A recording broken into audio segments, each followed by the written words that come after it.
Peringatan darurat. Darurat.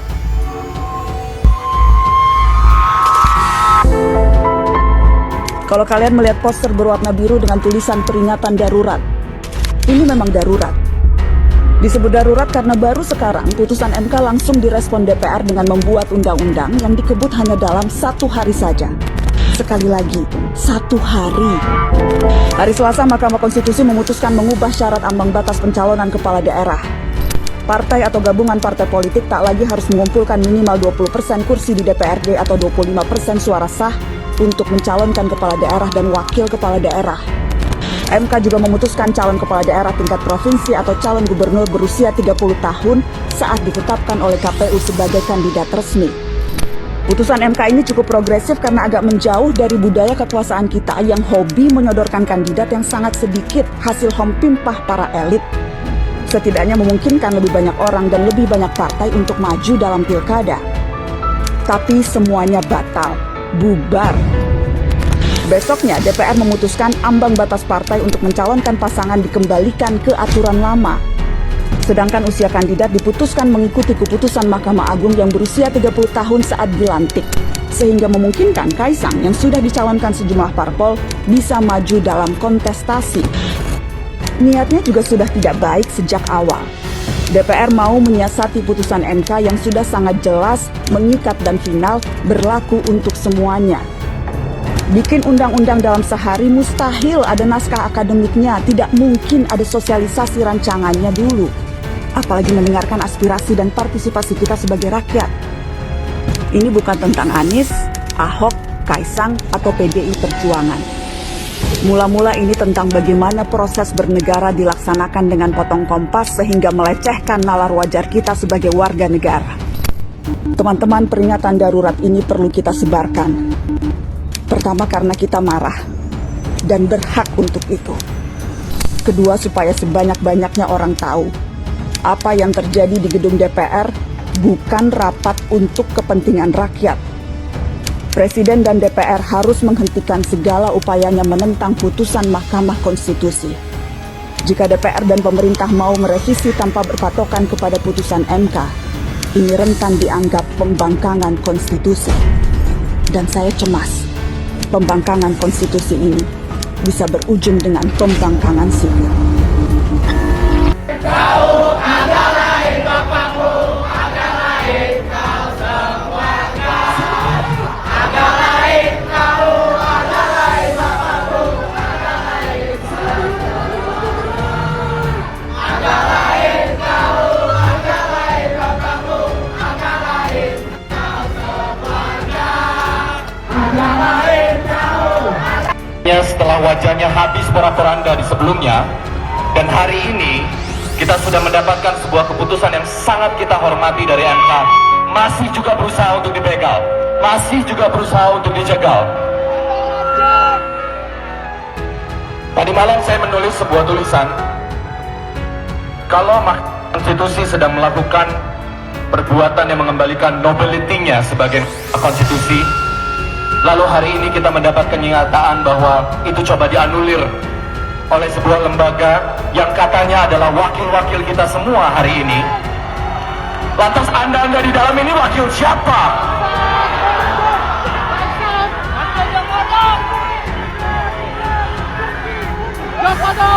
Teman-teman, hari ini semoga energi yang kita punya, kita bisa tetap tertib, kita tetap bisa menjaga demokrasi kita. Saya tidak mewakili kepentingan apapun, saya tidak punya kepentingan personal, saya tidak ikut dalam partisipasi politik praktis apapun. Saya hadir hari ini sebagai rakyat biasa bersama teman-teman semua, tidak mewakili siapapun selain suara orang-orang yang gelisah hari ini melihat demokrasi kita seperti ini. Ini bukan negara milik keluarga tertentu.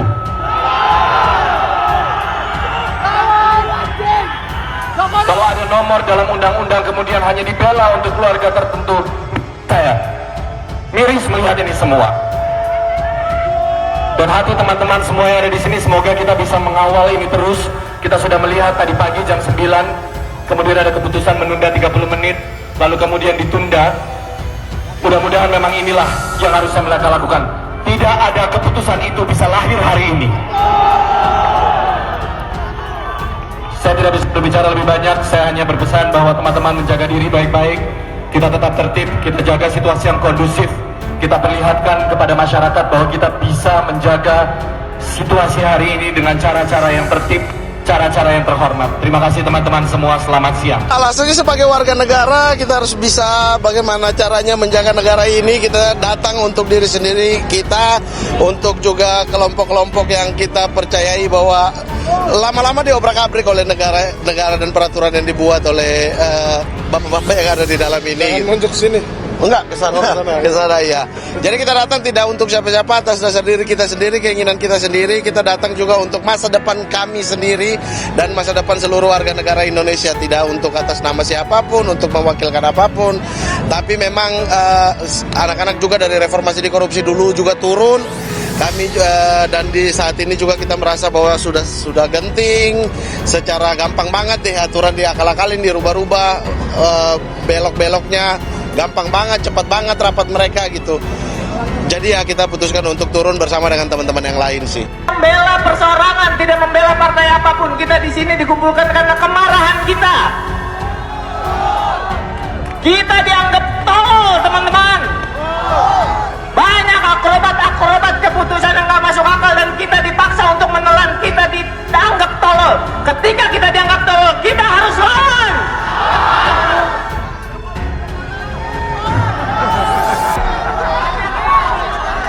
Berikan kami kompetisi yang baik untuk menghasilkan pemimpin-pemimpin yang baik buat kita.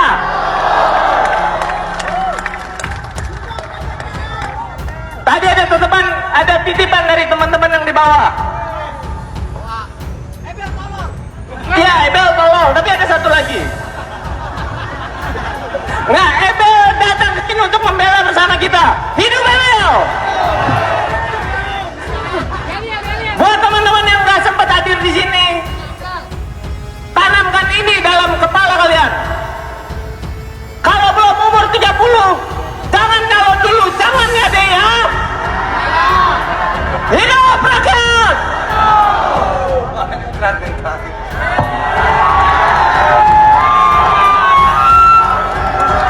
Bang, mau orasi loh ini, harus wibawa. Assalamualaikum warahmatullahi wabarakatuh. Hidup rakyat Indonesia. Hidup rakyat Indonesia. Hidup rakyat Indonesia. Lawan. Teman-teman, kita datang ke sini. Teman-teman saya sudah menitipkan banyak hal. Saya cuma minta kita jangan lagi mau dipecah belah oleh mereka. Kita tinggalkan segala ego yang ada pada diri kita. Kita bersatu karena mereka takut kita bersatu. Jadi teman-teman datang ke sini atas inspirasi sendiri, mau atas dasar konten, mau apapun. Mari, mereka takut kita jadi banyak. Selama ini mereka memecah belah kita, seluruh agenda mereka masukkan dan gol-gol saja, iya kan? Jadi setuju tidak kalau kita harus bersatu? Setuju tidak kita harus bersatu? Bersatu, rakyat Indonesia, hidup rakyat Indonesia! Hidup rakyat Indonesia. Hanya ada satu kata. Apa? Assalamualaikum warahmatullahi wabarakatuh. Sebenarnya kita pengennya nggak kesini. Kita pengen percaya aja sama wakil kita. Tapi seperti kata anak-anak TikTok, nggak bisa Yura, nggak bisa. Jadi kita terpaksa ada di sini buat teman-teman semua dan masing-masing nanti berbicara. Maaf kita nggak ngajak mamat karena agak nggak bener. Teman-teman semuanya, mohon maaf kami 4 orang hadir di sini mewakilkan teman-teman yang lain yang ada di bawah sana gitu. Jangan berharap kalau kami lucu karena lebih lucu yang di dalam sana. Kumpulan orang-orang tolol.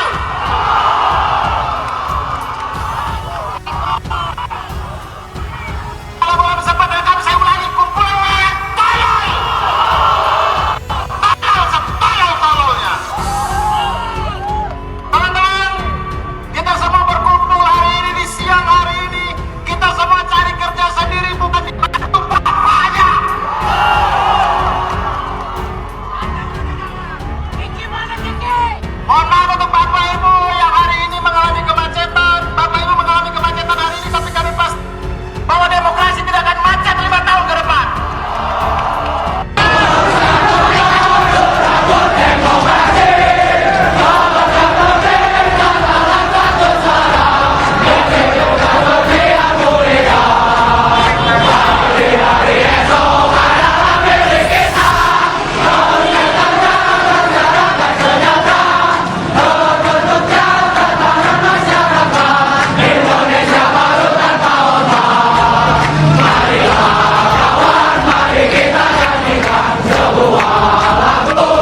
Oke, Kak Dovi hari ini hadir. Tadi kita sudah ketahui bersama bahwa rapat paripurna ditunda. Bagaimana pendapatnya? Pendapat gua tuh bingung sama DPR. Pertama kali gue dengar mereka tuh hebat sekali bisa meeting cepet-cepet. Keputusan MK kapan, grup WhatsApp jalan, langsung ada rapat the next day. Dan sekarang katanya ditunda. Apakah mungkin karena ganjil genap? Apakah mungkin karena mobilnya bensin nggak nyala atau banyak kempes? Gue nggak tahu ya. Tapi ini membuktikan kalau DPR itu hebat karena mereka bisa bikin meeting cepet-cepat. Ayo dong, Senin kan jadwal lu kosong, bikin meeting undang-undang perampasan aset, undang-undang masyarakat adat. Ini kan meeting-meeting bisa bikin cepet. Kalau keputusan MK bisa langsung next day bisa meeting, masa yang lain nggak bisa meeting? Itu aja sih. Oke, baik Kak Dovi. Ini kan ditunda. Semoga Komitmennya ditunda karena ada masalah dengan mobil atau kena ganjil genap. Semoga karena itu. Dan gue nggak mau tiba-tiba malam-malam ketok palu. Gue nggak mau malam-malam semua yang pulang tiba-tiba berita breaking news meeting malam-malam ketok palu. Gue nggak mau itu terjadi. Kan itu sangat sering terjadi.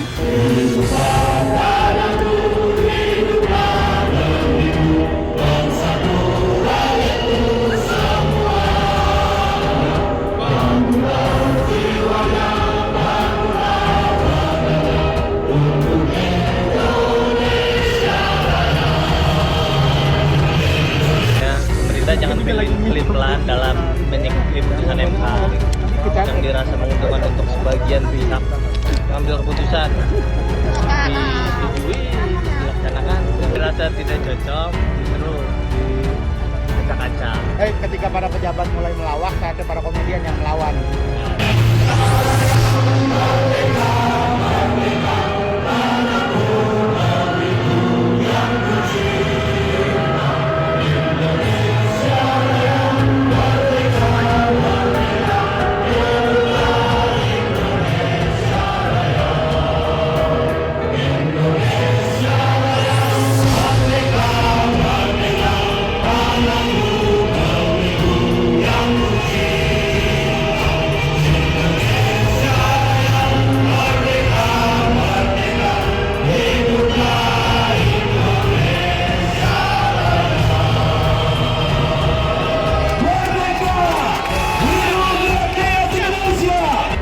Biarkan Indonesia saat ini nestapa, apalagi mati suri karena raganya terlepas dari jiwanya. Korupsi, penyalahgunaan kekuasaan, politik uang, politik transaksional, politik dinasti, utang negara, salah urus, dan penyimpangan dalam pengelolaan sumber daya alam, wujud dari pengkhianatan atas jiwa kemerdekaan Indonesia yang telah diperjuangkan dengan darah dan nyawa oleh para pejuang dan pendiri Indonesia. Kemerosotan moral, etika, dan segala tindakan buruk dalam berbangsa bernegara merupakan bentuk perusakan jiwa Indonesia. Maka kunci Indonesia Raya agar tetap bernyawa dan tidak salah arah dalam memperjuangkannya, semuanya berada di pundak para pemimpin bangsa. Jadilah para pemimpin Indonesia yang berjiwa, berpikiran, bersikap, dan bertindak sejalan dengan nilai-nilai luhur Pancasila, agama, dan kebudayaan, serta sejarah Indonesia yang syarat makna itu. Jadilah para pemimpin negarawan yang mengedepankan kepentingan Indonesia di atas kepentingan diri, koni, dinasti, dan golongan sendiri. Di jalanan, di depan Universitas Atmajaya. Jadi kita pagi ini seperti deja vu. Prof. Yuliandri dan Bapak Dr. Fajar, terima kasih banyak sudah menerima kami. Mas Gun dan Ibu Omi, terima kasih banyak sudah mewakili kami. Kedua kawan di MK ini adalah kawan lama saya dan kita sama-sama berjuang di tempat yang berbeda. Terima kasih banyak. Mungkin bisa saya sampaikan bahwa gerakan ini tidak pernah dikomando, tidak pernah dikoordinatori. Kami jalan begini saja, dan bukan hanya di ruangan ini atau di jalan sana, tetapi juga di banyak kota di Pulau Jawa dan Sumatera. Saya kira di Sumatera Barat, di Unan, itu tokoh-tokohnya juga sedang bergerak, bahkan di Bengkulu. dan di sepanjang Jawa. Saya nggak tahu apakah di Jawa, di Indonesia Timur, Surabaya juga, ya. Mengapa kami serentak bergerak?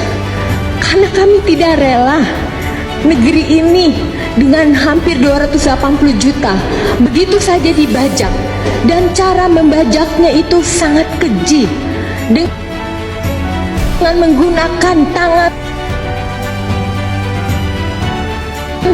hakim Mahkamah Konstitusi yang adalah lembaganya itu kami perjuangkan sebagai hasil reformasi.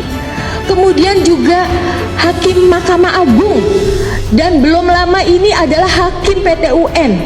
Lalu di DPR kita semua seperti dianggap orang bodoh. Kita tahu bahwa mereka sedang merancang desain yang sangat besar, mengubah revisi undang-undang yang tidak kita perlukan saat ini sama sekali. Dan yang terakhir adalah begitu jahatnya aliansi itu.